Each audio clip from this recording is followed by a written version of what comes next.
abrir nuestras Biblias en el libro de Tito, por favor.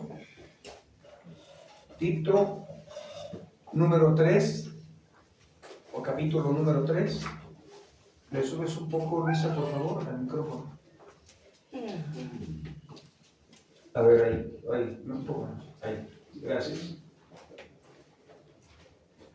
Tito, capítulo 3, verso del 1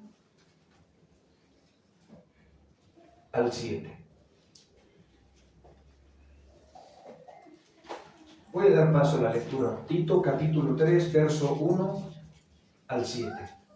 Y dice: recuérdeles que estén sujetos a los gobernantes, a las autoridades, que sean obedientes, que estén preparados para toda buena obra, que no injurien a nadie, que no sean contenciosos, sino amables, mostrando toda consideración para con todos los hombres, porque nosotros también en otro tiempo éramos necios, desobedientes, extraviados, esclavos de deleites y placeres diversos, viviendo en malicia y envidia, aborrecibles y aborrecibles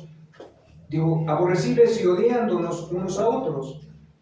Pero cuando se manifestó la bondad de Dios nuestro Salvador y su amor hacia la humanidad, Él nos salvó, no por obras de justicia que nosotros hubiéramos hecho, sino conforme a su misericordia, por medio del lavamiento de la regeneración y la renovación por el Espíritu Santo, que Él derramó sobre nosotros abundantemente por medio de Jesucristo, nuestro Salvador, para que justificados por su gracia fuéramos hechos herederos según la esperanza de la vida eterna. Vamos a orar, ¿verdad? Para buscar el favor del Señor. Vamos a orar, por favor, acompáñenme.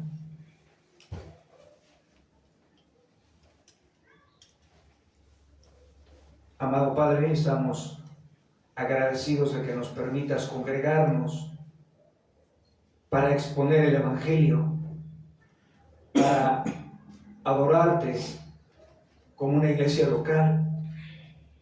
Te damos las gracias por la luz que has traído a nuestras vidas.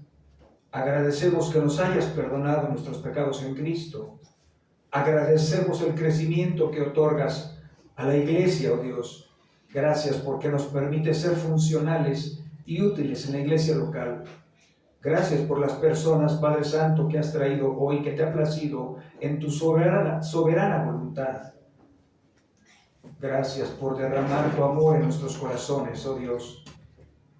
Ayúdame a exponer tu palabra fielmente, a darle la interpretación correcta del pasaje, a extraer el énfasis, el punto principal de nuestro hermano Pablo. Hoy en día hay mucha carencia en las predicaciones, Padre. Cada quien le da la interpretación que mejor le parece. Líbrame de ser persuadido por una herejía o por un engaño doctrinal. Ayúdame a ser temeroso, Padre. Sigue usando tu gracia maravillosa para convencernos de cómo deben de vivir tus hijos en este mundo caótico, oh Dios. Gracias por tu amor. Aún queremos agradecerte, amado Dios, por la bondad que hoy has tenido. Después de un par de meses vamos a poder transmitir en vivo. Y eso es gracias a tu buena voluntad y a los hermanos que se han ocupado de introducir la enseñanza en las redes sociales para que más personas escuchen el Evangelio. En el nombre de Jesús, en verdad estamos agradecidos porque nos cuidas, porque nos provees, porque bendices nuestros trabajos, porque nos das salud, porque cuidas a nuestros ancianos, porque nos permites honrar a nuestros padres. Por tantas cosas, no queremos olvidarnos de ninguno de tus beneficios. Sigue siendo atractivo para nuestro corazón, Padre. Ayúdanos a llenarnos de tu palabra. Todo te lo pedimos en el nombre de nuestro Señor y Salvador Jesucristo. Amén. También te queremos pedir y rogar por nuestra hermana Silvia, que está todavía convaleciente, pero tu gracia está sobre su vida, Señor. Gracias, cuídala, Dios. Ayúdala, anímala en el nombre de Jesús. Amén. Amén. Vamos a ver qué dice Pablo acerca de Tito 3.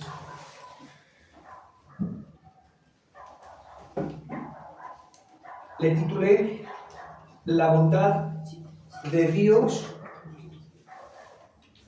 que nos alcanzó. La bondad de Dios que nos alcanzó. Quiero iniciar con por qué es tan importante para nosotros como iglesia local la palabra de Dios. Muchos hermanos han creado diferentes doctrinas, dogmas, pero eso es peligroso porque esto no es nuevo. Esto pasaba en el tiempo de Pablo. Si recuerdan a Himeneo y Alejandro, que le dijo Pablo a Timoteo: córrelos de la iglesia, han perturbado, han distorsionado la fe. Ya no viven bajo la influencia de la enseñanza cristocéntrica. Se han envanecido en sus razonamientos y en su necio corazón. Se ha endurecido. ¿Cuál es el propósito del autor? Que los creyentes vivan de una manera diferente, que sea visible y notable en la sociedad. Hace 8 días y hace 15 días hablamos de la importancia de los ancianos en una iglesia, pero no ancianos no ancianos por cargo, sino ancianos de una o por una edad avanzada. Qué importantes son los ancianos en una iglesia. Y Pablo dijo: los ancianos deben de ser sobrios. Las mujeres ancianas deben de dar buen testimonio, deben de ser amables y deben de enseñar a las más jóvenes a amar a sus maridos. El Evangelio sigue cambiando nuestro estilo de vida. El Evangelio sigue avanzando, sigue cambiando nuestra percepción. Porque hoy parece que el mundo se trata de autopercepciones. Y a veces tenemos que tocar temas, los predicadores o pastores, que son delicados, pero tenemos que predicar la palabra de Dios en su contexto. El título, lo repito, la bondad de Dios que nos alcanzó. ¿Cómo inicia Pablo su carta? En el verso 1, recuérdales que estén sujetos a los gobernantes. Y recordemos el contexto histórico, hermanos. Ellos estaban en Creta, una isla donde había 20 ciudades, donde los que decían que eran creyentes tenían muy mal testimonio, eran mentirosos, eran ociosos, eran flojos, no querían trabajar y les gustaba el vino. Y se veía muy mal y muy escandaloso ante la sociedad que las personas que profesaban una fe, ese es el contexto histórico y literario, tenían mal testimonio, tropezaban a los inconversos.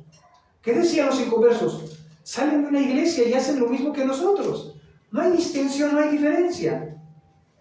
Y Pablo le dice a Tito: te voy a enviar a Creta para que corrijas lo deficiente. No solo pongas ancianos, corrijas la mala praxis.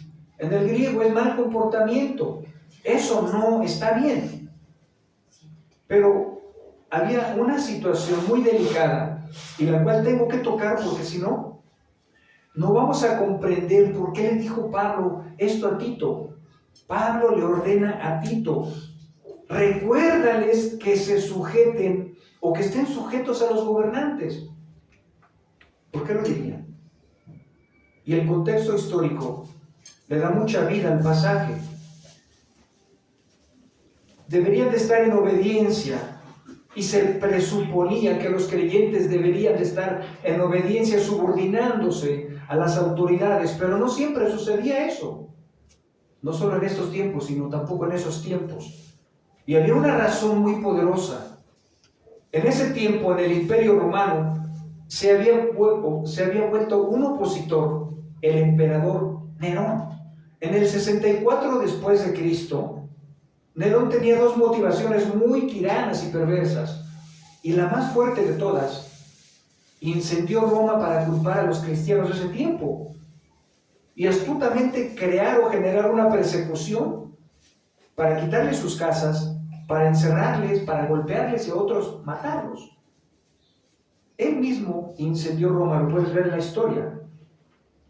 ¿Y cuál es el segundo propósito? Quería crear Roma a su gusto y a su antojo. Entonces, en medio del dolor, en medio del caos, en medio de la persecución, Pablo le pide a Tito que les recuerde que se sujeten a las autoridades. Y esta carta no fue nada graciosa en los corazones de los personajes que escuchaban. Muy seguramente se estaban resistiendo y rebelando. ¿Cómo me voy a sujetar a las autoridades que nos están persiguiendo sin razón alguna? Pablo, no hay motivo alguno. A muchos hermanos los encarcelan, los azotan, los golpean, pierden propiedades, porque a este hombre le plació quemar Roma y culparnos a nosotros. ¿Y aún así quieres que nos sujetemos a ese gobierno tirano? Sí. Pablo no quería levantar una rebelión. Si recuerdas, si has leído la Escritura, las Sagradas Escrituras, también había esclavitud en esos tiempos.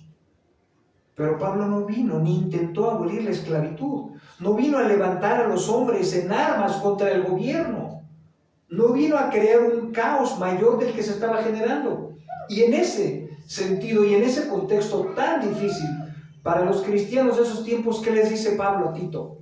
Recuérdales que no se les olvide estar sujetos a sus autoridades. Y eso era muy difícil para los hermanos de Roma. Por eso les recordaba, sujétense. Eran tiempos difíciles, pero hoy en día tenemos tiempos difíciles.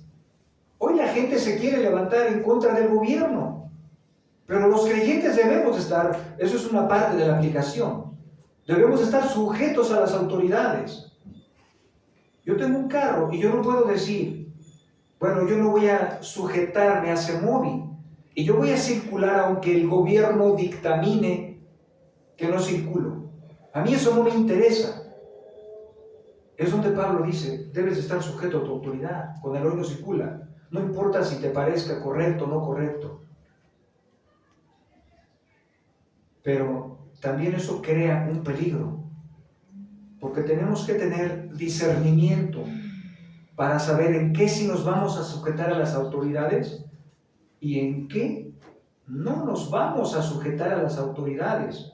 Si te acuerdas, la pandemia, o la pandemia, como lo quieras ver, dijeron, se cierran las iglesias. Pero había muchos bares que no tenían supervisión y estaban abiertos. En Estados Unidos tenemos varios hermanos. No sé si conozcan a un hermano que falleció prominente, un experto en las escrituras, John MacArthur. Y el gobierno le ordenó que cerrara la iglesia. Tiene 3,000 personas. Imagínate, 3,000 personas. Parecía lógico y obvio. Y le dijeron, señor MacArthur, usted tiene que cerrar su iglesia, sí o sí. Obviamente MacArthur, un hombre experto en las escrituras y adentrado y lleno del conocimiento, dijo, no lo tomen como una rebeldía, pero no vamos a cerrar. Es mejor obedecer a Dios antes que a los hombres. Y él usó el discernimiento de la palabra de Dios. Para el gobierno parecía una rebeldía, pero el hermano estaba obedeciendo a Dios. Y esto tuvo una consecuencia. Tuvieron que llegar a un tribunal. Tuvo que haber una demanda muy fuerte. ¿Y quién creen que ganó? El pastor, el hermano John MacArthur ganó la demanda. Y tuvo a bien delante de Dios, halló gracia delante de Dios y la iglesia estuvo abierta. Y las gentes escuchaban conscientemente y continuamente la palabra de Dios. Porque hay un mandato que no podemos romper. Claro, había medidas precautorias, no eran negligentes, ¿verdad? Cubrebocas, una distancia, pero no cerró. ¿Qué estoy demostrando? Que cuando dice recuérdales que se sujeten a las autoridades, siempre tenemos que discernir como creyentes en qué en qué me sujeto y en qué no me voy a sujetar. En Hechos 5, 21 al 29, nos va a hablar de cuándo las personas también cristianas no se deben de sujetar a las autoridades. Y esto se llama discernimiento. Hechos 5, 21 al 29. Son 8 pasajes, pero clarifican mucho la enseñanza. Dice: habiendo oído esto, entraron al amanecer en el templo y enseñaban. Cuando llegaron el sumo sacerdote y los que estaban con él, convocaron al concilio, es decir, a todo el senado de los hijos de Israel, y enviaron órdenes a la cárcel para que los trajeran. Pero los alguaciles que fueron no los encontraron. ¿A quién? ¿De quién está hablando? De los apóstoles. No los encontraron en la cárcel. Volvieron pues e informaron diciendo: encontramos la cárcel cerrada con toda seguridad y los guardias de pie a las puertas, pero cuando abrimos, a nadie hallamos dentro. Cuando oyeron estas palabras, el capitán de la guardia del templo y los principales sacerdotes se quedaron muy perplejos a causa de ellos, pensando en qué terminaría aquello. Pero alguien se presentó y les informó: si estamos comprendiendo quién estaba involucrado en ir y encarcelar a los apóstoles. ¿Por qué delito de la Constitución romana? ¿Por predicar el Evangelio? ¿Quién estaba involucrado? Sacerdotes, la guardia del templo, los principales sacerdotes estaban ahí, el capitán de la guardia, ¿no? Y les informan: mirad, los hombres que pusiste en la cárcel están en el templo enseñando al pueblo. Entonces el capitán fue con los alguaciles y los trajo sin violencia, porque temían al pueblo, no fuera que los apedrearan. Cuando los trajeron, los pusieron ante el concilio, y el sumo sacerdote los interrogó diciendo: os dimos, fíjate, ¿quién está diciendo? Un religioso, avalado por un capitán de la guardia, ¿verdad? ¿Y qué les dice?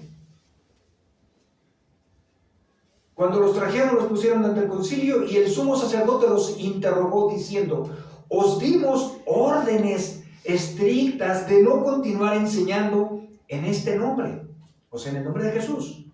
Y he aquí, habéis llenado a Jerusalén con vuestras enseñanzas, y queréis traer sobre nosotros la sangre de este hombre. Mas respondiendo Pedro y los apóstoles dijeron: debemos obedecer a Dios antes que a los hombres. El contexto fue que les prohibieron predicar el Evangelio. ¿Qué les estaba diciendo? Diciendo más bien Pablo a Tito: sujétate a las autoridades, pero en esa sujeción debes de discernir lo que te están pidiendo, que no choque con el Evangelio. Era mejor obedecer a Dios que al alguacil, que al capitán y que al sumo sacerdote, a la gente religiosa. Pero suponemos que la gente religiosa de ese tiempo debería estar de acuerdo en que se predicara el Evangelio, pero no estaba haciendo su función, estaba del lado de la ley. Y los habían encarcelado previamente. Y les dijeron: nos vamos a soltar. Ese es el contexto histórico, con una condición, de que no vuelvan a hablar en el nombre de Jesús. Con esa condición los vamos a soltar. Lo sueltan, y lo primero que hacen ellos es predicar el Evangelio en el nombre de Jesús. Hay otra historia en Daniel, si quieren se las leo. Daniel 3, 15 al 18. Habla de Nabucodonosor. Muchos de ustedes seguramente la van a recordar cuando la empiece a mencionar. Dice: ¿estáis dispuestos ahora para que cuando oigáis el sonido del cuerno, la flauta, la lira, el arpa, el salterio, la gaita y toda clase de música, os postréis y adoréis la estatua que he hecho? Era una estatua del rey Nabucodonosor. Porque si no la adoráis, y les dice las consecuencias, inmediatamente seréis echados en un horno de fuego ardiente. ¿Y qué Dios será el que los libre de mis manos? Sadrach, Mesach y Abed-Nego respondieron y dijeron al rey Nabucodonosor: no necesitamos darte una respuesta acerca de este asunto. Ciertamente nuestro Dios, a quien servimos, puede librarnos del horno de fuego ardiente, y de tu mano, oh rey, nos librará. Pero si no lo hace, has de saber, oh rey, que no serviremos a tus dioses, ni adoraremos la estatua de oro que has levantado. No quiero meterme en una polémica porque el pasaje que estoy exponiendo, ¿verdad?, habla de la idolatría. Un rey con su estatua quería que lo adoraran, pero ahora no tenemos estatuas de reyes que los adoramos, tenemos imágenes y las que quieras. Hay gente que se dedica a adorar los ángeles, que se llama angelología, lo cual es incorrecto. Hay gente que se dedica a adorar vírgenes, lo cual es incorrecto, porque es una adoración. Y le damos servicio, las limpiamos, les ponemos una velita, ¿no? O las echamos en la cartera. Pero en ese contexto, una autoridad superior que era el rey, eso es lo que quiero exponer y que quede claro para ustedes. El rey, que era la máxima autoridad, dijo: ustedes tienen que adorar la estatua. Y cuando empiece a tocar la música, el tamborín, la flauta, la gaita, ustedes se tienen que postrar ante mi imagen. Obviamente los creyentes dijeron: era una autoridad del rey, eso no lo vamos a hacer, eso no lo vas a conseguir de nosotros. Pero ¿cómo le contestaron respetuosamente? Sépase, oh rey, que eso no va a suceder. Y si nuestro Dios no nos libra, porque nos puede librar, pero si no nos libra, vamos a seguir adorándolo. ¿Qué estoy demostrando? Desde el Antiguo al Nuevo Testamento el mandamiento no cambia. Nosotros, los creyentes, nos tenemos que sujetar a las autoridades, pero tenemos que discernir en qué nos sujetamos. Hay una polémica muy fuerte, navegando por un poco en San Facebook, ¿verdad?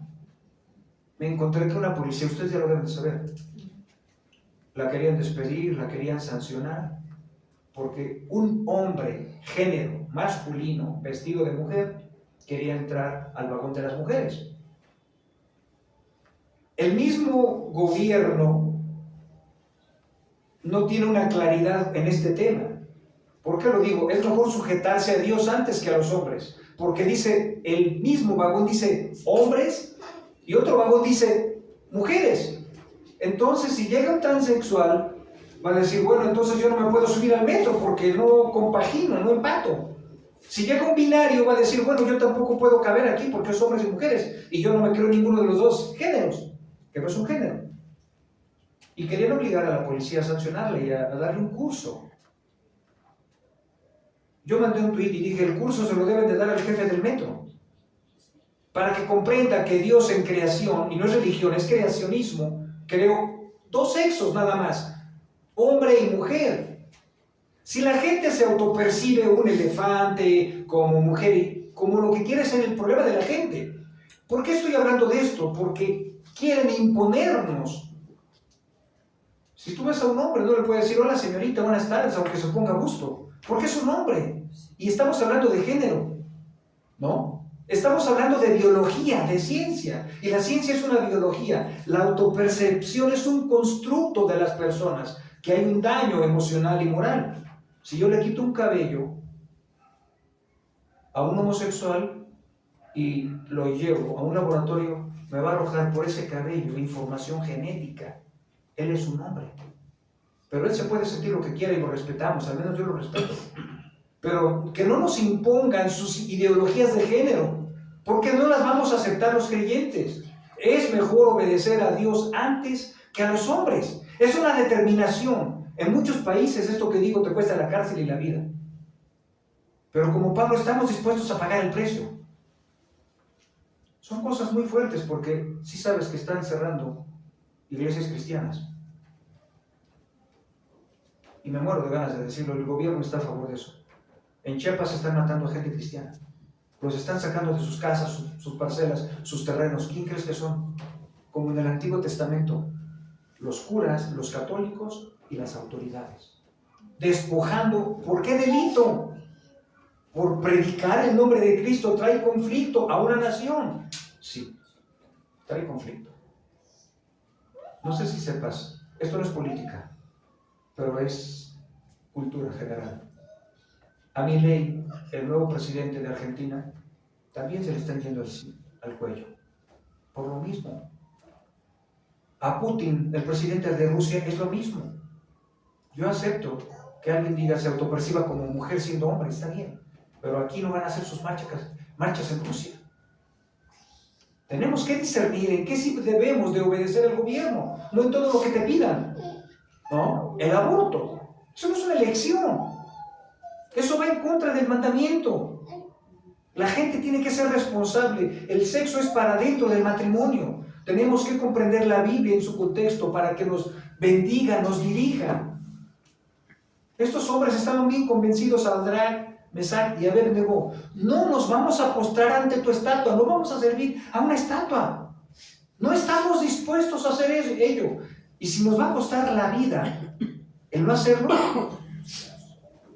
no pasa nada. Tenemos la vida eterna esperándonos. ¿Qué les dice Pablo a los creyentes de esa época? Levántense en armas. Levántense rebelión. Generen un motín en el país. No. Respeten a las autoridades. Los creyentes no tenemos esa claridad. La gente cristiana tiene un problema en esos conceptos. ¿Cómo voy a respetar a la autoridad y a la policía que son corruptos? Eso no es un tema que te importe. Tú tienes que respetarlos, independientemente cómo sean. Y te voy a poner un ejemplo que te va a convenir. Si fueras un mal padre o una mala madre, hay un mandamiento para tus hijos. ¿Qué dice el mandamiento? Honra a tu padre y a tu madre. El mandamiento no dice, si son buenos padres, respétalos. Si tu madre está muy neurótica, no la respetes. No. Como sea tu madre o tu padre, nosotros debemos de respetar a nuestros padres. No importa su condición espiritual, cultural, psicológica, su posición social. Es lo mismo, aunque las autoridades no están funcionando con un sistema de justicia saludable, nosotros tenemos que respetar a las autoridades, porque para eso Tito predicó el Evangelio de Cristo en una iglesia de creyentes en Creta, porque les estaba costando trabajo a los creyentes. Nos están persiguiendo, Pablo, ¿y quieres que los respetemos? Quemaron la ciudad, nos corrieron de nuestros hogares, ¿y quieres que los respetemos? Eso mismo estás entendiendo, eso mismo estoy diciendo que tú hagas. Respeta a las autoridades. Y no solo que sean obedientes. Ahora, aquí tenemos autoridades. Tenemos un presidente, ¿no? Tenemos la Cámara de Diputados, tenemos legisladores, tenemos gobernadores, tenemos alcaldes. Esos son gobernantes, están gobernando. Pero un policía no es un gobernante. Ahí pasa a otro contexto, es una autoridad. Y la gente menosprecia a los policías bancarios, pero son autoridad en el banco. Y te dicen, fórmese acá. No les quieren hacer caso. Los menosprecian. Es una autoridad. La Marina es una autoridad. Los militares son una autoridad. La ministerial son una autoridad. La policía del Estado son una autoridad. Y la gente tiene constructos equivocados, los creyentes. No, es que son bien ladrones, ¿yo cómo los voy a respetar? Es que Dios no está pidiendo tu opinión. Si regresamos a Tito 3:1, ¿cómo inicia la carta Pablo? Recuérdales que estén sujetos. Pablo no está pidiendo la opinión de nadie. Pablo está ordenando que los creyentes respeten a las autoridades. No es si te parece bien, si no te parece bien. Es una orden.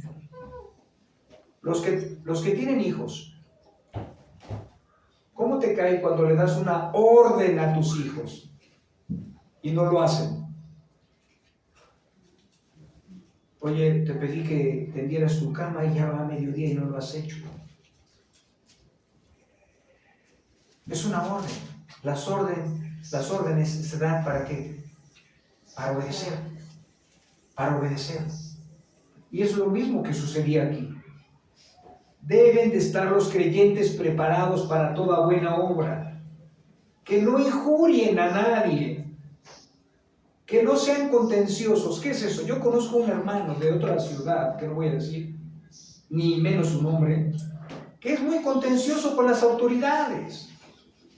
Dios no nos salvó para hablar de política, nos salvó para predicar el Evangelio, nos salvó para hacer un testimonio en la oscuridad o un testimonio a las naciones. Vean que somos diferentes.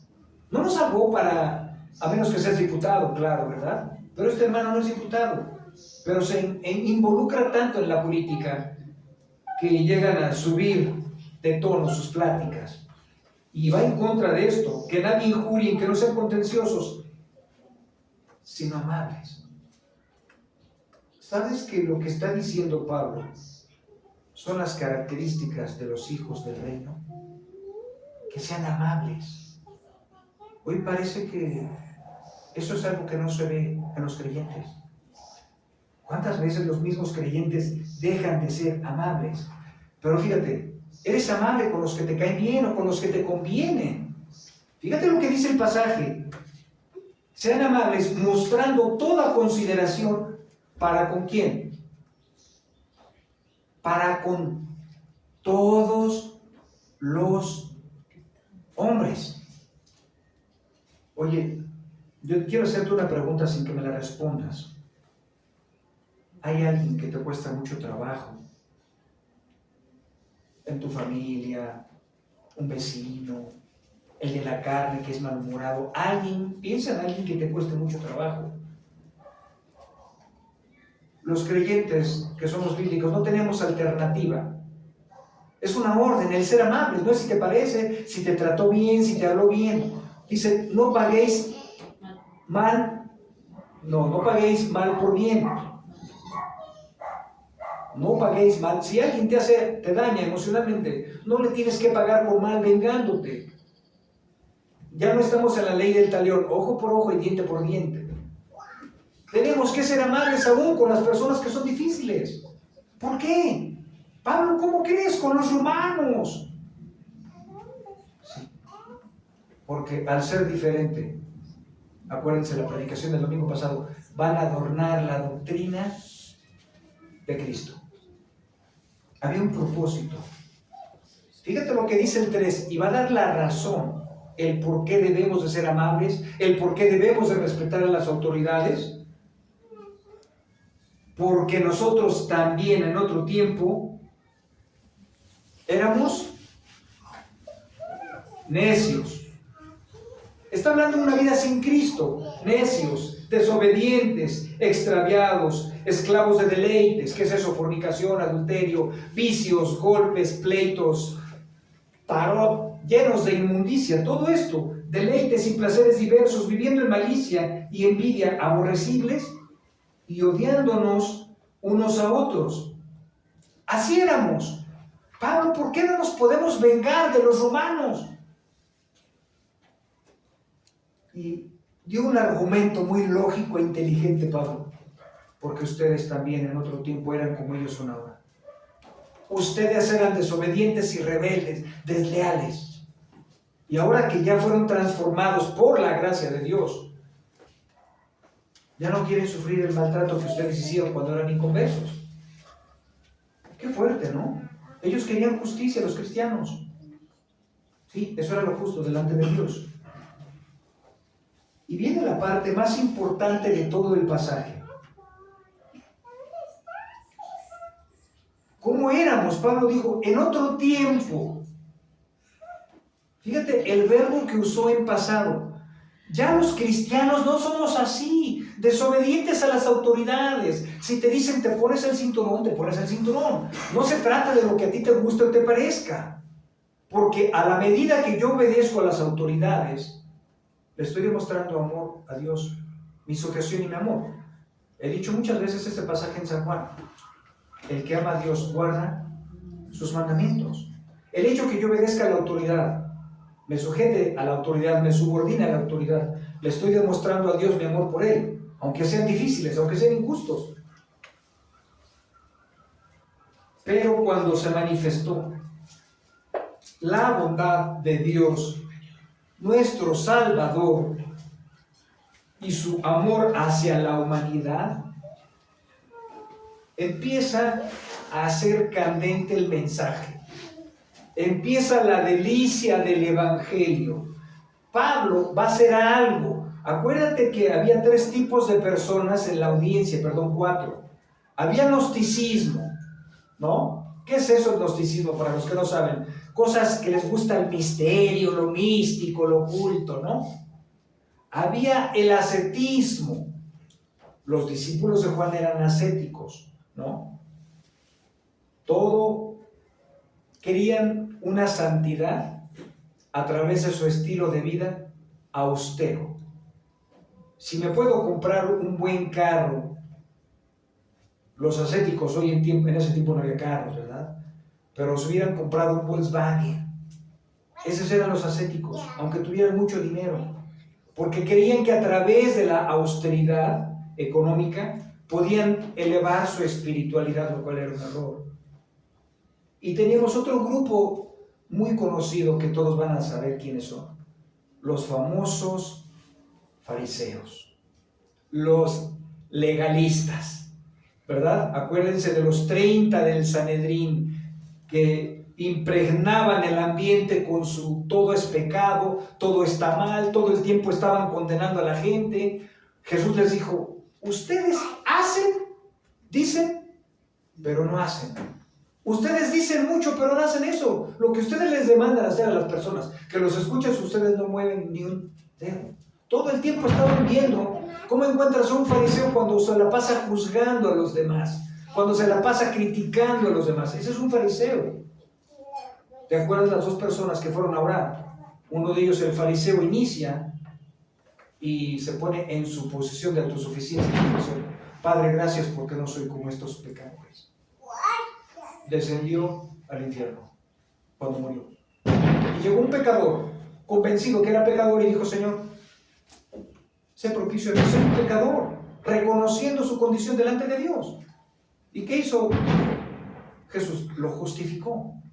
Entonces, el ambiente era muy fuerte, había muchos choques doctrinales, también los creyentes participaban. ¿En qué sentido?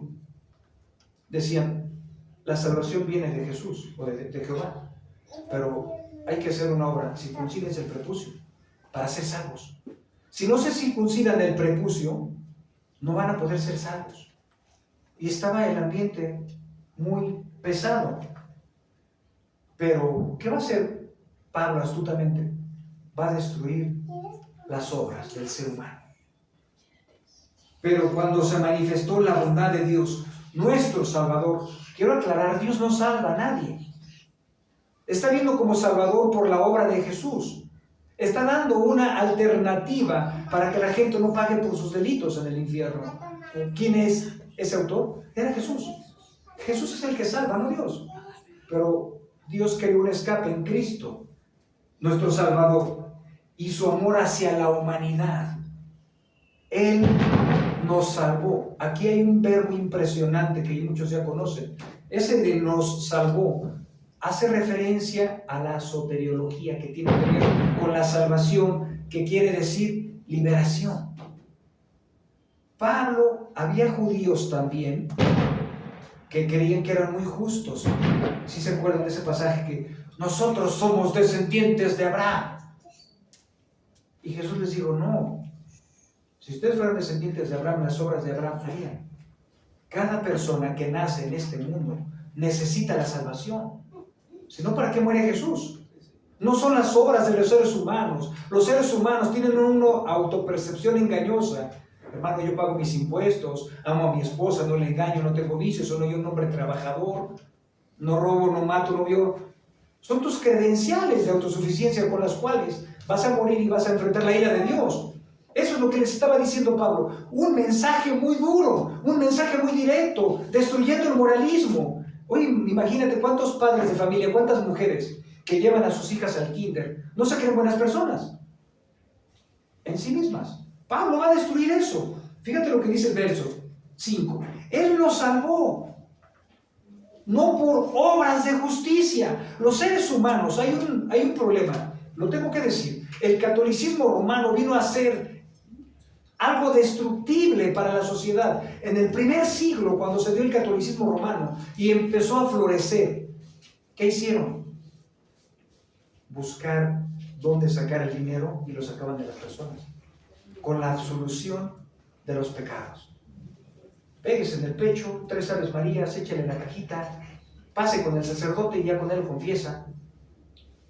No, no por obras, esas son obras. Aunque bebas y dejes de beber, estás haciendo una obra. Aunque seas un mentiroso y dejes de mentir, sigues haciendo una obra. Aunque seas un mal hijo y empieces a ser un buen hijo, sigues siendo una obra. Eso es lo que Pablo está demostrando. No se trata de ser buenas personas, no se trata de mejorar tu carácter, no se trata de ser mejor en tu matrimonio. Pablo dice, Él nos salvó, no por obras de justicia que nosotros hubiéramos hecho. ¿Quién lo dijo? Pablo, un fariseo de fariseos, que guardaba la ley. No por las obras de la ley, nadie va a ser justificado, sino conforme, fíjate lo que sí salva, a su misericordia, por medio del lavamiento, de la regeneración y la renovación del Espíritu Santo. Me atrevo a decir algo. Yo puedo creer, ahora sí yo creo, que este es uno de los pasajes más glorificantes, cristocéntricos del Evangelio. Más maravillosos, donde entendemos que el hombre nace en pecado, nacemos siendo esclavos del pecado y necesitamos a alguien que nos libere de ese pecado. Y el que nos va a liberar es Jesús, porque obra por ninguna. ¿Me tengo que empezar a portar bien, hermano? No. Solo la fe en Jesús puede salvarnos. Por el lavamiento hace alusión al bautismo, de la regeneración. Y la regeneración, ¿se acuerdan de Nicodemo? Llegó con mucha información y llega de noche y le dice a Jesús, ¿qué tengo que hacer para ser salvo? ¿Y qué le dijo Jesús? También Jesús como que le gustaba la ironía. Tú siendo maestro, tú estás enseñando a todo el pueblo judío y no sabes de la regeneración, tienes que nacer de nuevo. Nicodemo se quedó peor. Oye, ¿me tengo que volver a meter al vientre de mi madre? Y Jesús, no, si te hablo de cosas terrenales, no entiendes, si te hablo de las espirituales, menos. La regeneración es el nuevo nacimiento. Los hombres y mujeres nacemos muertos en nuestros delitos y pecados. Biológicamente vivos, ¿verdad? Comemos, dormimos, corremos, nos bañamos, pensamos, hacemos, trabajamos, pero nacemos espiritualmente muertos. Y eso es lo que Pablo le está demostrando a su audiencia. No necesitamos mejorar nuestro carácter, necesitamos una regeneración, necesitamos un nuevo nacimiento que solo está en Cristo, no en la religión judía, no en el gnosticismo, no está en el ascetismo, solo en Cristo, por la renovación, ¿por qué? Por el Espíritu Santo. Las personas nunca son creyentes. Si no entra el Espíritu Santo, las regenera, se arrepienten y empiezan a caminar y a confiar en Dios. Y empiezan a vivir una vida diferente, en santificación continua, como la luz de la aurora. Es algo evidente.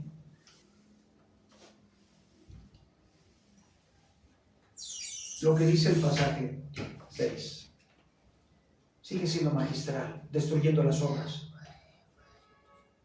Las personas son salvas no porque hacen méritos. El único mérito que Dios aceptó es el de Cristo en la cruz. Que Él derramó sobre nosotros abundantemente. Y aquí es el colapso para los judíos que no aceptaban al Cristo. No querían, como muchas religiones hoy en día, los testigos de Jehová, los mormones, no aceptan al Cristo como el único mediador entre Dios y los hombres. Dice la Biblia que es Jesucristo hombre. En Hebreos lo dice, lo clarifica perfectamente. Es el mejor sumo sacerdote que hay. Jesús, ¿por qué? Porque los sacerdotes humanos morían y tenían que buscar otro sacerdote. Y moría el sacerdote y tenían que buscar otro sacerdote. Y Jesús dice, yo soy un Dios inmortal, voy a morir y voy a resucitar, y el oficio va a ser perpetuo para mí. A través de mí la gente va a ser salva, a través de mi sacrificio. Ahora yo soy el Cordero también, no soy el que quita pecados. Me voy a ofrecer para perdonar. Y eso es lo que Pablo le estaba explicando a los judíos. Mi pregunta es, ¿cómo crees que los judíos interpretaron este pasaje? Les cayó mal. No querían aceptar al Cristo. ¿Quiénes crucificaron a Cristo? Los religiosos, las autoridades. Liberen a Barrabás, el asesino. Bien listos. Crucifiquen a Jesús. Y Pilato dijo, si se acuerdan, oye, pero este hombre no le ha encontrado ningún mal. ¿Por qué quieren matarlo? No han cambiado las cosas.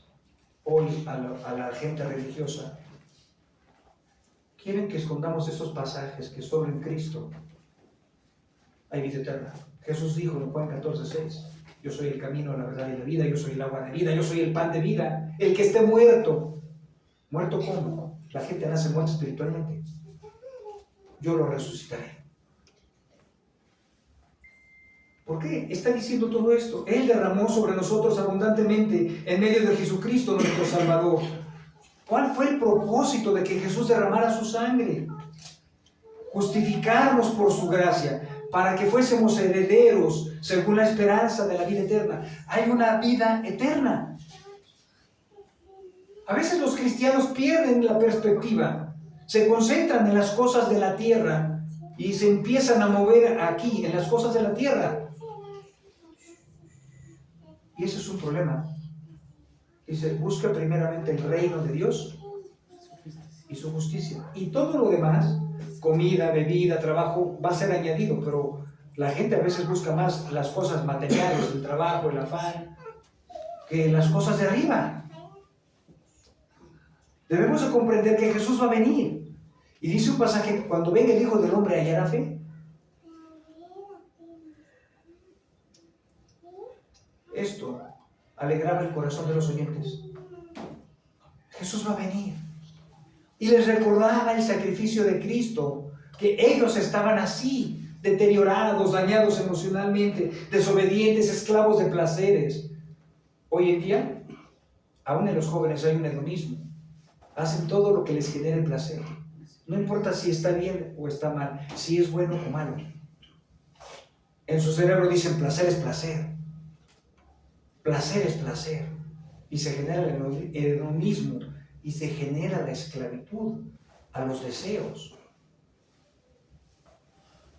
La gente debe de pensar, si eres creyente, en la obra de Cristo sobre tu vida.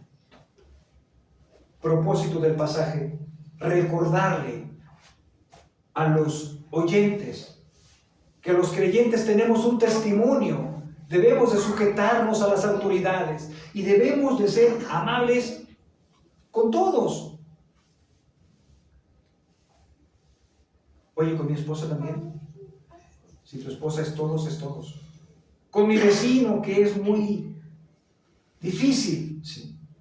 Todos no son algunos, todos son todos. Pablo les está hablando de la cruz de Cristo.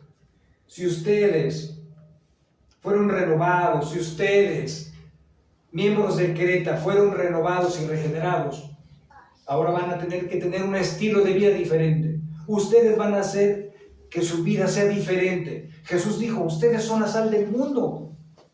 Ustedes son la luz del mundo.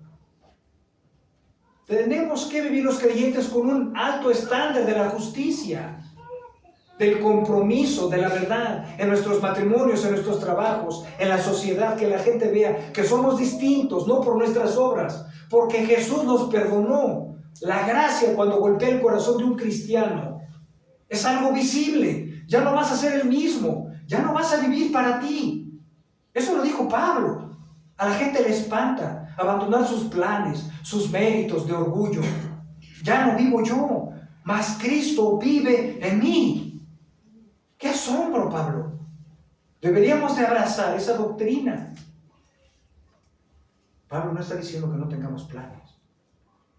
que nuestro primer propósito y meta, sea hacer luz, sea dar un buen testimonio donde estemos, en nuestro trabajo, en nuestros matrimonios, en la escuela, donde estés, que la gente vea que somos diferentes, que hablemos del Evangelio. Eso, alguien decía, hermano, es que eso ya es muy antiguo.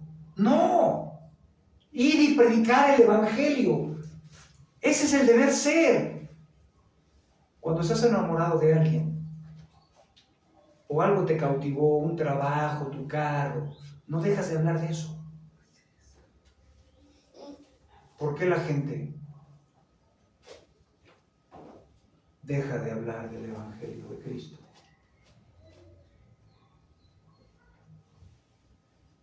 Porque Pablo nos dice que estemos preparados para toda buena obra. Cretenses, en vez de que injurien a las autoridades, háblenles del amor de Dios. En vez de que los odien por quemar sus parcelas, sus casas, correrlos de la ciudad, háblenles del amor de Dios. Tenemos que amar a nuestros enemigos. Ese es un distintivo cristiano. Ojo, tenemos que tener discernimiento. Dios dice, Dios no está en desacuerdo que tengamos enemigos, para que no malinterpretemos. Hay gente que nos lastima, nos acusa, nos daña de diferentes maneras. Y Dios dice, sí tienes enemigos. Cuando atacan tu fe se vuelven tus enemigos. Pero ¿qué dice Dios? Tienes que amar a tus enemigos. Eso es muy difícil. Es muy fácil amar al que te ama. Eso es muy fácil. Ayudar al que siempre te ayuda, estar para él. Qué difícil es ayudar al que nunca te ayuda. Qué difícil es amar al que nunca hace nada por ti, al contrario, te cierra la puerta en medio de una necesidad. Y cuando tienes la oportunidad dices, ay, bendita venganza, no te puedo ayudar, ¿qué crees? No te puedo ayudar. ¿Por qué no le dices la verdad? No te puedo ayudar, no te quiero ayudar. Los hijos del reino tenemos características especiales. Sí hay enemigos, sí, pero nos manda el Señor a amarnos. Nos manda a ser amables ¿con quién? Con todos. Oye, hermano, es que ya llevo 3 años y mi esposo siento que me asfixia. Te faltan 100 hasta que venga Jesús. Eso lo enseñó en Mateo, ¿no? ¿En qué? Padre nuestro, perdona nuestras ofensas. ¿Ofendemos también? Sí. ¿Los cristianos ofendemos? Sí, qué pena. Perdona nuestras ofensas como también nosotros. Tú sí quieres que te perdonen, aunque no es el tema, ¿verdad? Te encanta que te perdonen. Pero tú quieres perdonar. ¿Qué está hablando Pablo? Los cristianos deben de vivir de una manera, sujetándose a las autoridades. Si la gracia que dices que hay en tu vida es real, demuéstralo en tu estilo de vida. Adorando a Jesús con pasión. Que Jesús sea lo más importante de tu vida. Porque ese es el mandamiento, lo dice la Biblia. Éxodo 20. Amarás a Dios sobre todas las cosas. Ya te puso un estándar. Sobre todas las cosas. ¿Sobre mi esposa? Sí. Pero no está diciendo que no ames a tu esposa. Eso no tiene nada que ver con que no la trates como vaso frágil. Son dos cosas diferentes, pero dice, el amor primario es hacia mí. Amarás a Dios sobre todas las cosas, ¿no? Con toda tu mente, con todas tus fuerzas, con toda tu alma. Y a veces los creyentes con el paso del tiempo, eso es lo que menos hacemos. Amar a aquel que nos salvó. Ya no recordamos que la sangre de Jesús nos limpia de todo pecado. Jesús dijo y gritó a los 4 vientos, yo no he venido a condenarlos, he venido a salvarlos. ¿De qué? De su muerte espiritual, de su esclavitud, de la amargura, del orgullo, de la mediocridad, del dolor que sentimos a veces adentro. Los he venido a salvar de ustedes mismos. Por eso toda la potestad le dio el Padre al Hijo. Hebreos 1. Dios, habiendo hablado muchas veces, de muchas maneras a los padres por los profetas, ahora ya no hablan los profetas, ya no hay profetas, señores. Ahora les ha hablado por el Hijo. ¿Quién es el Hijo? Y dice Hebreos 1, a quien constituyó heredero de todo. Lo voy a leer, me encanta ese pasaje. Está glorioso ese pasaje. Hebreos 1:1.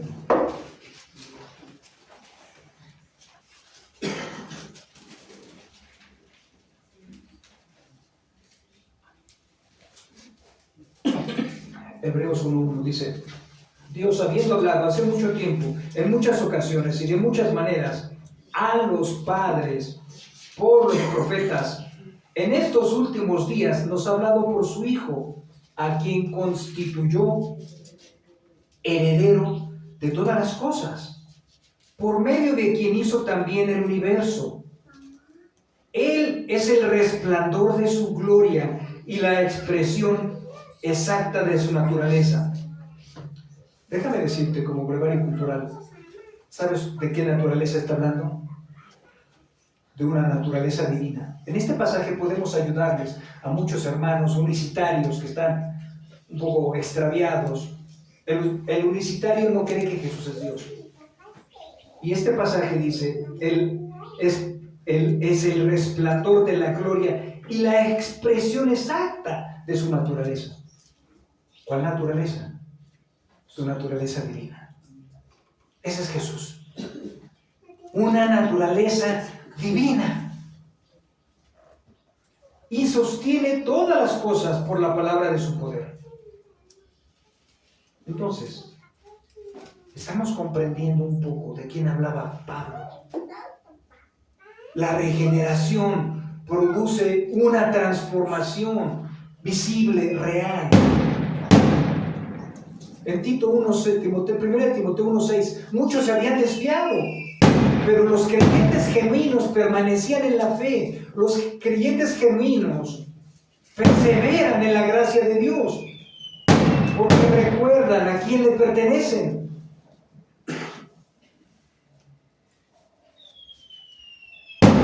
En Efesios 2:5 dice, aún cuando estábamos muertos en nuestros delitos y pecados, Pablo se cuenta como un religioso austero, muerto espiritualmente, con mucho conocimiento. Pero dice, cuando estábamos, él se cuenta como un hombre espiritualmente muerto antes de conocer al Cristo. En nuestros delitos nos dio vida juntamente con Cristo. Y otra vez habla de lo que Pablo habló en Tito. Por gracia habéis sido salvados. Hay muchas iglesias hermanas que tienen una terrible doctrina. A ver, ¿quién quiere aceptar a Cristo? Pasen al frente. A ver, pastor, vete para allá. Levanten la mano, hagan una oración. Salen de aquí y siguen viviendo una vida que no honra a Dios. Esas son salvación por obras. Por gracia somos salvos. Algo tan sencillo lo hacemos tan difícil. Es creer que el Cristo perdona pecados, todos los más oscuros pecados que a nadie le quieres contar. Esos pecados que están en el fondo de tu corazón. Esos pecados, Jesús tiene la capacidad para perdonarlos. Como dijo él, yo soy el Cordero que quita el pecado del mundo. Asombroso lo que está predicando Pablo. Los religiosos estaban molestos porque ese es un mensaje que no era conveniente para las ganancias. El Cristo sigue siendo el Rey, sigue siendo el Cordero perfecto hoy en día, después de 2000 años, después de su resurrección. Él sigue siendo el Mesías.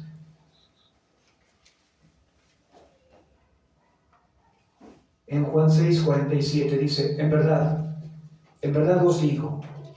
Fíjate cómo una persona puede ser salva. El que cree tiene vida eterna. Oye, ¿no tengo que portarme bien? Sí, pero después de la salvación. En la mañana que estábamos orando, un hermano sacó un pasaje de que había dos hombres cuando estaban crucificando a Jesús. Los dos eran pillos, ¿no? Eran ladrones. Eso destruye las obras, el legalismo. Pórtate bien y después de que te portes bien, después de que dejes muchos pecados, entonces Dios va a voltear a verte y te va a salvar. ¿No? Eso es legalismo. Había dos ladrones, ¿verdad? Comprobados. Y uno le dice al otro, cállate, ¿no respetas? Este hombre, hablando de Jesús, Jesús está en medio y un ladrón a cada lado. Este hombre que están crucificando, él es justo, él no hizo nada.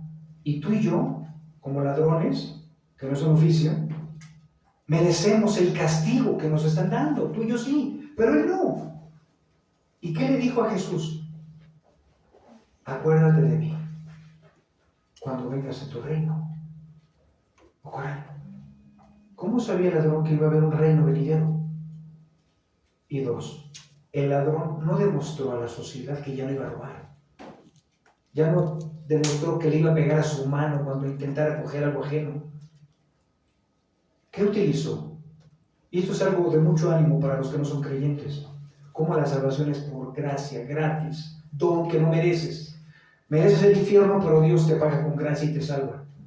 Y el ladrón, por solo creer en el Cristo que estaba siendo crucificado, solo creer, porque nunca el ladrón se bajó y demostró que ya nunca más iba a volver a robar. Solo por creer en el Cristo fue salvo. ¿Y qué le dijo Jesús? De cierto os digo que ¿esta qué?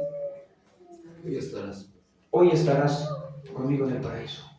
¿Por qué obra? Imagínate a los judíos rechinando los dientes. ¿Qué está diciendo este blasfemador? No se ha portado bien, nunca demostró ante la sociedad el amor. No, esa es la salvación de gracia. Un pecador que no merece más que el infierno fue salvo por solo creer en el Cristo. Eso es lo que está diciendo nuestro pasaje. En verdad os digo, el que cree tiene vida eterna. Solo por creer en el Cristo, Jesús otorga vida eterna. Hizo actos sobreabundantes ese Dios. No estamos comprendiendo que Jesús, mira, en Romanos 1:18 dice, porque la gente, a veces la gente evangélica, tiene en sus mentes solo que Dios es amor, es el único atributo que conocen. Y si Dios es amor, ¿por qué manda a la gente al infierno? Porque tiene otros atributos como la ira. Y en Romanos 1:18 habla de la ira de Dios. Y dice, la ira de Dios se revela desde los cielos contra toda impiedad, o sea, contra todo pecador. ¿Qué está diciendo mi pasaje de Tito? Algo hermoso, maravilloso, sorprendente, sobrenatural, algo divino, algo que solo un Dios puede hacer en un ser humano pecador. ¿Sabes qué hizo Jesús en la cruz? Te reconcilió con Dios. Los cristianos ya no somos enemigos de Dios. ¿Por qué? ¿Porque nos portamos bien? No, porque Jesús murió para reconciliarnos con el Padre. Jesús hizo que mi relación con Dios fuera funcional. El pecado, según Isaías 59:1, nos separa de Dios. Dice el pasaje, y aquí mi mano no se ha cortado para salvar, aunque Dios no tiene manos, es un antropomorfismo, es una manera de expresar. Pero dice el pasaje, he aquí mi mano no se ha cortado para salvar, pero vuestros pecados han hecho una división. Entonces, bajo ese pasaje vemos que hay una división entre Dios y los hombres por el pecado. ¿Quién rompió esa división? Mis buenas obras, Cristo. Dios le atribuye a Cristo la justicia. Y esa imputación que le llamamos teológicamente, ahora nos pone en una buena y nueva relación con Dios. La salvación de nuestros pecados.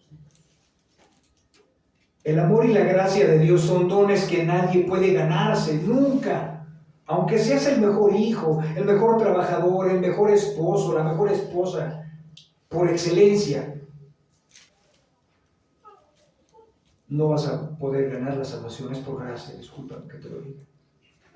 El amor y la gracia de Dios se transmiten única y exclusivamente en la iglesia. En la iglesia. Porque es donde Dios salva a las personas. Dice Pablo en Romanos 1:16, 2 versículos antes, no me avergüenzo del evangelio porque es poder de Dios para salvar. La fe viene por el oír. Cuando queremos que una persona sea salva, no lo vamos a invitar al boliche, al billar, a montar caballo. Le invitamos a la iglesia para que la palabra de Dios empiece a trabajar en tu interior y te convenza de que Jesús sigue siendo el camino, la verdad y la vida. Jesús sigue siendo el camino, la verdad y la vida. Después de 2000 años. Es maravilloso. Gracia gratis. El único mérito que hay es que Cristo murió por los pecados y los pecadores. Jesús trajo el perdón de Dios a nuestras vidas. Y la salvación bíblica real de una persona que dice yo soy cristiano produce santificación. La gracia no solo salva, porque hay personas que están concentrados en ellos mismos. La gracia no solo salva, crea buenas obras. No está hablando de tu propia persona, porque es muy fácil que yo me ame, me bañe, me procure, a lo mejor una cremita, ¿no? Una corbata, no. Está hablando de las buenas obras hacia los demás. ¿Cuál es el segundo mandamiento? Ámate a ti, después a ti y al último síguete amando a ti. Y cuando termines, vuelve a empezar, vuelve a amar a ti. Ama a tu prójimo como a ti mismo. No hay nada más hermoso en la tierra. Es más, si alguien me dice que hay una doctrina más bella que esta, no lo creo. La justificación, la salvación, la santificación. No hay una doctrina más excelsa que esta, porque demuestra que el Cristo es perdonador. Es el único cordero que nos pasa de muerte espiritual a vida espiritual. ¿De qué sirve que supiéramos que Dios creó la creación? Se llama creacionismo. Y no nos salve. Y estemos en el infierno pagando por nuestras culpas. Hubiera preferido no nacer. Esta es la doctrina más hermosa. Ni siquiera que Cristo va a venir. Aunque es una doctrina fundamental.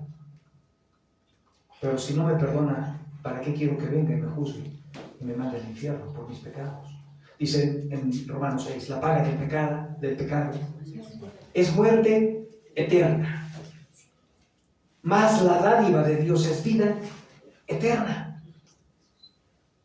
Si Jesús viene y viene a hacer juicio, no me sirve de nada, al contrario, voy a ser juzgado.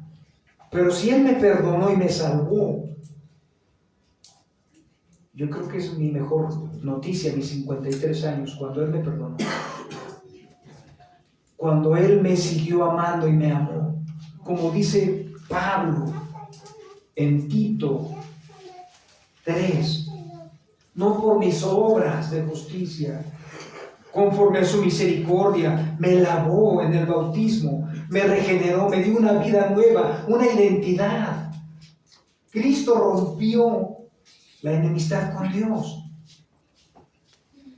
No hay una doctrina más hermosa que esa, que Jesús perdone a pecadores que no lo merecemos.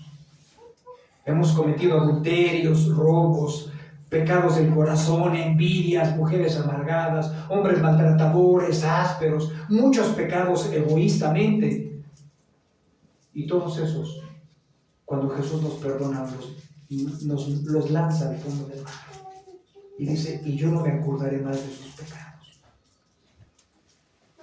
Adornando la doctrina. El cristiano vive bajo la autoridad civil por causa de Dios.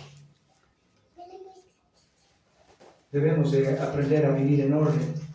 Debemos de ser amables con todos los hombres. Debemos de darle gracias a Dios, a los que ya nos salvó y ya perdonó nuestros pecados. Eso es algo que no va a suceder 2 veces en la vida. Y si tú estás hoy aquí sin Cristo, hoy puedes recibir esa gracia gratis, no porque te empieces a portar bien. Si te empiezas a portar bien ya es una obra y no vale. Es por creer en la suficiencia del Cordero de Dios que quita el pecado del mundo. ¿Cómo nos pasa de muerte a vida como ese ladrón que no merecía más que el infierno, no merecía más que lo crucificaran por ladrón? por quitarle sus bienes a los demás. Eso lo merecía. Ingrato, ¿verdad? ¿Qué pensarías que alguien vacíe tu casa, que con tanto trabajo la construyes, la muevas? Imagínate, ese ladrón no merecería nada más que la ira de Dios. Y por creer en el Cristo crucificado, Jesús le dijo, esta tarde, no le dijo, déjame ver mi agenda si está muy llena. Esta tarde vas a estar conmigo en el paraíso. Qué tremendo gozo. Hay fiesta en los cielos cuando un pecador se arrepiente, adorando a Dios por su clemencia y su bondad y su misericordia de seres humanos que no merecemos perdón. Pero esa es la gracia. No merecemos la gracia, pero ese es el don. Siempre, por último, para ya terminar y concluir, decimos que Dios es un juez justo. Eso dice la Biblia. Aquí hay un juez en el reclusorio Oriente. Eso es una realidad, no es un cuento. Y cuando le llevan a una persona a proceso, ¿verdad? Aquí estamos contrarios a la verdadera ley. Soy inocente hasta que demuestre lo contrario, pero ya te meten y desde dentro te tienes que defender para demostrar tu inocencia. Cuando dejan libre al presunto malhechor, el malhechor se alegra y dice, yo demostré, mis obras y mis méritos me demostraron a toda la sociedad que me agarraron por un delito que no comprobaron. Entonces, ¿qué dice al que liberan? Mi buen comportamiento, por eso salí, por su mérito, por su buena conducta. Pero en el mundo espiritual eso no cuenta de nada. Los méritos no cuentan. El único mérito que Dios recibe es el mérito de Jesús en la cruz. Por eso dice el texto, el énfasis del texto, por gracia somos salvos.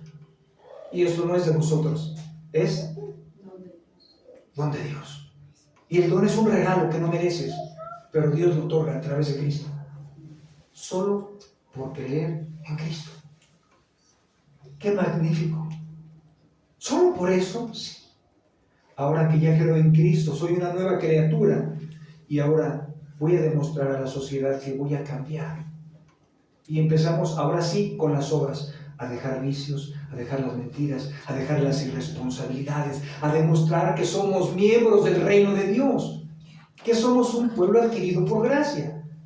Ahora nos vamos a congregar porque lo manda Pablo en Efesios.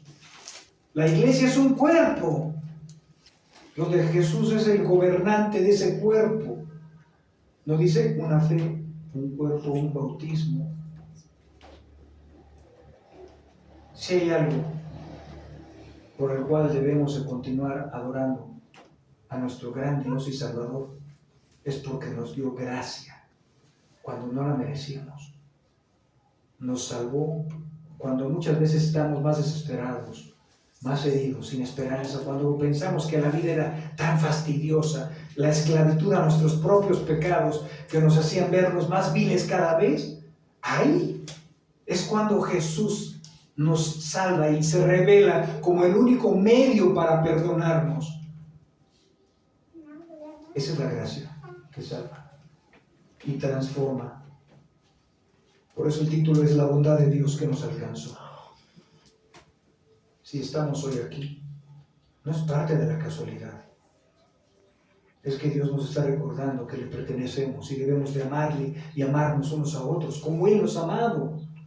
Y si estamos sin Cristo, qué bueno que estás sin Cristo. Hoy es un día donde puedes confiar y creer en Cristo, en su suficiencia. Como el ladrón, no lo merecía, pero por gracia lo salvaron, por solo creer en el Cristo. Esa es la grandeza del Evangelio de nuestro Señor y Salvador.